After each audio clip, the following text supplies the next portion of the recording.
Chó này nó ngoan lắm. Đó giờ tôi nuôi nó từ nhỏ tới giờ mà nó mặt hiền khô mà ngoan dữ dằn. Chó này là để đồ ăn dưới đất không bao giờ nó ăn nha.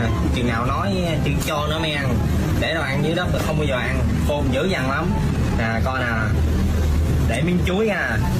Đó để miếng chuối nè. Không bao giờ ăn. Đó thấy không?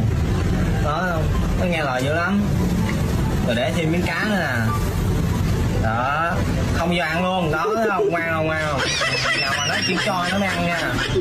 Nè thấy không? Nè nè nó chỉ khiều khiều chơi thôi chứ nó không có ăn. Lấy tay ra đừng khiều cái dạng như vậy đó. Đó thấy không? Không bao giờ nó ăn.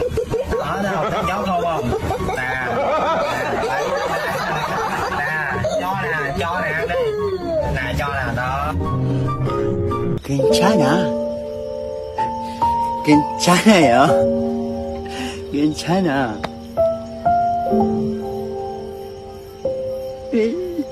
괜찮아.